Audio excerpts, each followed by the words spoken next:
www.radiomaria.com. Hoy nuevamente estamos aquí con un audioprograma. Al parecer, la voz, el lenguaje hablado, es mucho más dinámico y permite que la gente que escucha comprenda de una manera más completa aquello que se le trata de decir. Hoy vamos a hablar de David Icke, el polémico escritor y periodista Icke. Yo tuve el placer de descubrir a Icke hace unos años, buscando en internet una serie de datos sobre una simbología que me pareció encontrar en los logotipos de importantes corporaciones privadas y públicas. Y entonces encontré la web del señor Icke. En ella no solo mostraba a numerosas corporaciones que ya habían incorporado en sus logotipos símbolos cabalísticos, tales como el pentagrama, la estrella de David, la pirámide inacabada, el ojo de Ra, búhos, discos solares, antorchas eternas, números cabalísticos escondidos en sus formas. Asimismo, Icke no solo se conformaba con exponer dichas formas simbólicas, también explicaba minuciosamente su procedencia mesiánica y mitológica.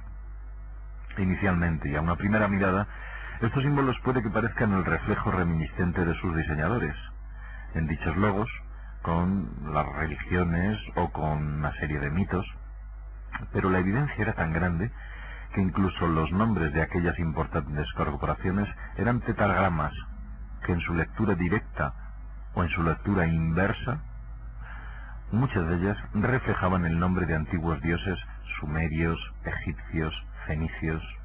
Por ejemplo, el dios Fénix, el dios fenicio del mal, latinizado posteriormente como Fénix y representado por un pájaro que posteriormente remontaba el vuelo, era adoptado por compañías, partidos políticos, etc.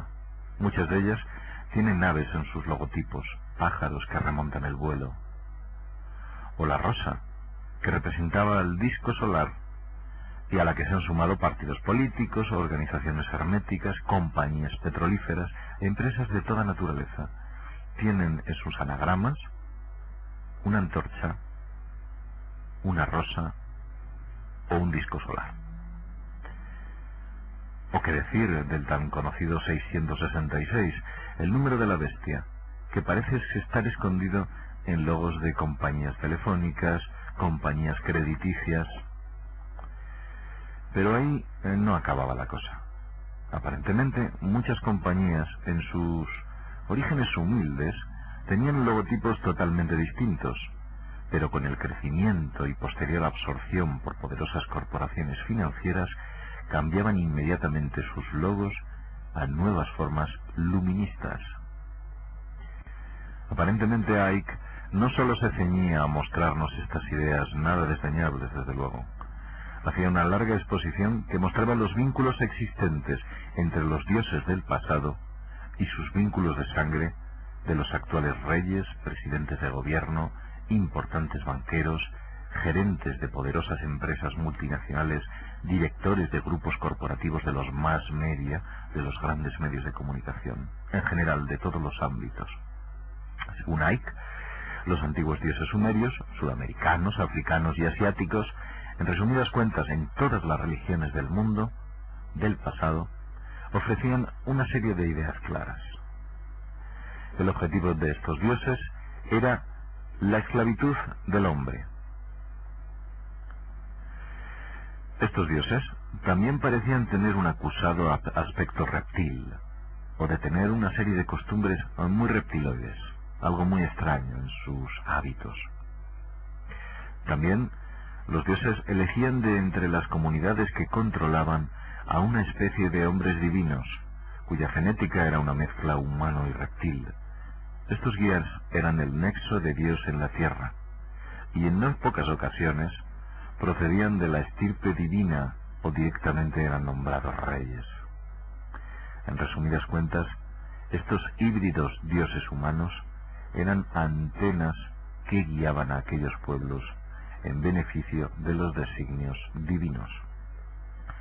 Así tenemos a una serie de mesías humanos que podríamos calificar como semidioses, con una particularidad genética reptiloide que heredaban sus descendientes. Esta herencia genética reptiloide era un gen predominante, de tal modo que la garantía de perdurabilidad estaba asegurada. Asimismo, aparecía una serie de efectos secundarios en sus mesías, más concretamente una serie de enfermedades, tales como hemofilias, epilepsias, mongolismos. Al parecer había un porcentaje de incompatibilidad con ciertos humanos. Y parece ser que estas enfermedades, incluso en la actualidad, están muy arraigadas a las estirpes reales, europeas y mundiales. También las uniones sanguíneas de estos reyes y semidioses siempre han sido endogámicas. Se casaban con los círculos de su misma especie, reyes entre reyes de otras naciones, de otros territorios, otros países, y la sangre no se reciclaba, se movía en torno a un círculo cerrado. Posteriormente, y con los años, fueron sumándose a estos círculos los círculos bancarios y los círculos de importantes mercaderes. Los mercaderes venecianos, franceses, alemanes, fueron entrando o haciendo cuña dentro de estos círculos reales. Estos hombres poderosos pasaban a formar parte de esta genética reptiloide y que a su vez mantenían nuevamente la endogamia en sus elitistas círculos, y que en la actualidad se han extendido a presidentes de gobierno, consejeros, ministros, presidentes de corporaciones mediáticas y un largo etcétera. Podemos encontrar todo tipo de hombres poderosos, hombres de poder, que han mezclado su sangre con la sangre real. De tal modo que en la actualidad la oligarquía mundial está sembrada de seres que tienen en su código genético la marca de los antiguos dioses. Una huella que es sumamente activa, creando entre ellos poderosos lazos de sangre, pero que no terminaba aquí. Había algo más.